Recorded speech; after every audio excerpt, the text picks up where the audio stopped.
Right, so what I'm going to show today is something that first of all, I did not want to show because I was really mad about it, and two, because I don't really have a good way to show it, actually. If I make a video on it, I would have to, press the buttons with my single hand, and look at this beast of a remote. I can't do that. This is a giant remote, and you have to be, video game controller, per se. So I couldn't make a video on it, and I was pissed about it. And why was I pissed about it? If it were. I fixed it, and it worked, and it was clean. Simple. It was dead. The sound chip was dead. It died. For no reason.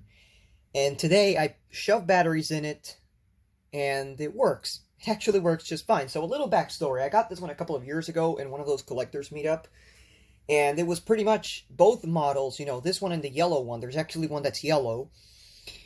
And they included a free bigger a bigger robot for free.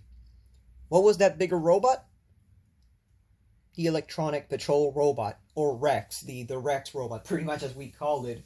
That one that walks, shoots, it walks like if it was marching, and it opens the chest and shoots. And here's a fun fact: this one has the same sound recordings but sped up. So they didn't even bother in putting another sound. They literally just said, "Hey, let's make it the same." So what you do pretty much, well, first I gotta say, this one's made by Goldlok. This one's from when they changed the logo type, or the logo name to Goldlok. And sadly, there's no date on it. Actually, there is. No, there's not. Sorry, I was about to say 2003, but no, that's the product number. It's TW 2003. So again, back then. In the early 90s, I believe, they used to be called Toys World instead of Goldlok. But, later on they changed the name. So pretty much, how does this work? This has a button in the chest that gets hit or pressed when the opponent hits your chest with either this one or this, with this fist or this one. So what you do is you turn it on. You've got a little LED light that turns red or green, and if it's red, it's in timeout. It gives you a couple seconds, then it resets. And it's funny because when you press the button, I'll show that right now. First, I'll turn it on. Let me just see if I can focus. Timeout. Now it's glitched out for some reason. There we go. There we go. So pretty much now, you have full capability of basically doing this.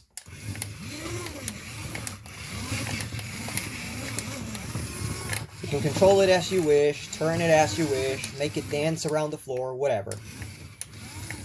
Now, when it comes to punching, you push one of these two. Either punch with left hand over here, left fist, sorry, or punch with right fist.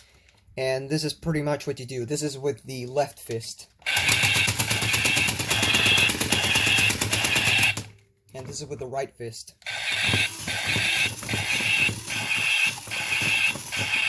So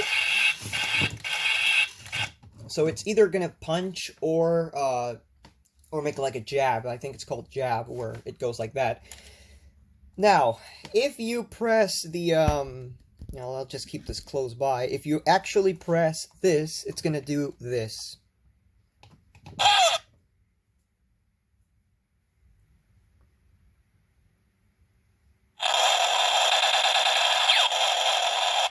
Now, if you have noticed, those are the sounds of the Electronic Patrol Robot, only that's sped up.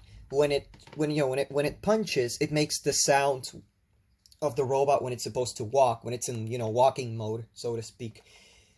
And when you press that, it actually makes the sound that the robot does when when the chest door goes down and the sensor hits, and it goes fire and then it shoots. That's really interesting. Now the yellow one, I know for a fact it just doesn't work. That one, it worked once, like the sound, but that's about it. It never worked again, so I doubt that one's going to even work. But I just wanted to show that because it's really interesting, and I don't know if this thing's going to last another few years or if it's just going to die the next time I shove batteries in it. But really interesting, and honestly something worth showing. Here's a few other fun facts. They actually did make a cable remote, a wired remote version of the electronic patrol robot as well, that also had red feet. And they used this exact same one. And pretty much you have like one that's for the gun arm, for like the cannon arm, that goes up and down. Then you have another one, I believe, for the walking, and then some electronic sounds. But it's pretty much the same exact remote mold.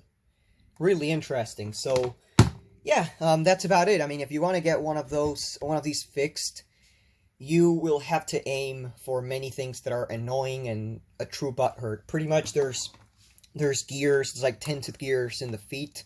There's 8-tooth gears in each arm, if I remember correctly, I think. I'm pretty sure this one was an 8-tooth because this one was broken, and this one I believe was either 8 or 10. They're either 8 or 10. I know this one's 8, the other one's maybe 10. I don't remember, but it's really like a tricky toy robot. It's got, you know, inside here, there's actually like a bunch of wires where they connect to the wires of the robot. So they assemble the robot, and then, you know, when like the lower body, they wire everything up there.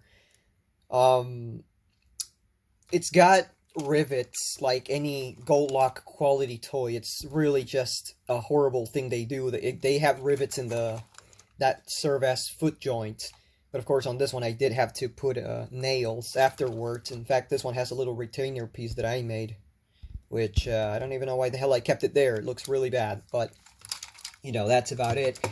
And everything needs lubrication. The tires usually on these, they get bad, like the you know, the rubber things in the wheels, and they're hardened up, and it really sucks. But you know, what can you do with a 20-year-old robot? Even more. It's too much to ask if the thing actually still runs after 2 decades, but you know, that's about it. It uses 4C batteries, by the way. I didn't show that, but it's got 4Cs. Anyways, that's about it.